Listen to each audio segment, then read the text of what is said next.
નમસ્કાર, આપ જોઈ રહ્યા છો નેશન પ્લસ ન્યૂઝ. હું છું આપની સાથે હિરલ પંડ્યા.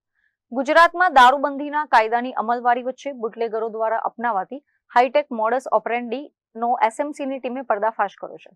વડોદરાના હાઈવે વિસ્તારમાં આવેલી દેણા ચોકડી પાસેથી પસાર થઈ રહેલા એક શંકાસ્પદ રનિંગ ટેન્કરને એસએમસીની ટીમે ફિલ્મી ઢબે પીછો કરીને ઝડપી પાડ્યું હતું.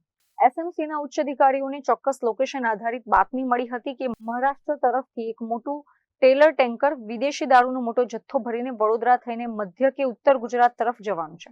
આ બાતમીના આધારે એસએમસીની સ્ક્વોડે વડોદરા બાયપાસ પર આવેલી દેણા ચોકડી નજીક વોચ ગોઠવી દીધી હતી. બાતમી મુજબનું મહારાષ્ટ્ર પાસિંગનું રનિંગ ટેન્કર ત્યાંથી પસાર થતા જ પોલીસે તેને ચારેય તરફથી ઘેરીને અટકાવ્યું હતું.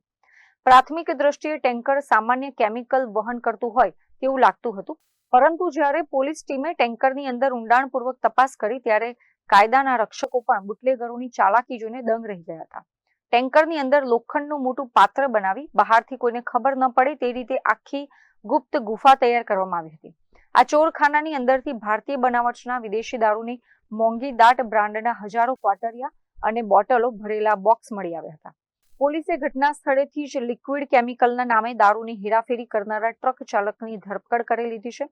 આ મસમોટો જથ્થો ક્યાંથી ભરવામાં આવ્યો હતો, આખા નેટવર્કનો માસ્ટર માઇન્ડ કોણ છે અને વડોદરા કે અન્ય કયા શહેરોમાં આ દારૂની ડિલિવરી આપવાની હતી તે દિશામાં તપાસના ચક્રો ગતિમાન કરાયા છે.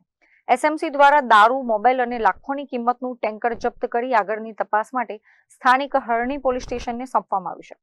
હરણી પોલીસે ગુનો નોંધી પકડાયેલા ડ્રાઈવરના રિમાન્ડ મેળવવાના તજવીજ હાથ ધરી છે, જેથી ગુજરાતના કયા મોટા બુટલેગરે આ દારૂ મંગાવ્યો હતો તેના નામનો ખુલાસો થઈ શકે.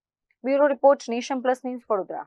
સમાચારોના સતત અપડેટ મેળવવા માટે અમારી નેશન પ્લસ ન્યૂઝની યુટ્યુબ ચેનલને સબસ્ક્રાઇબ કરો, બેલ આઇકન દબાવો અને જોડાયેલા રહો ફેસબુક, ઇન્સ્ટાગ્રામ અને ટ્વિટર પર.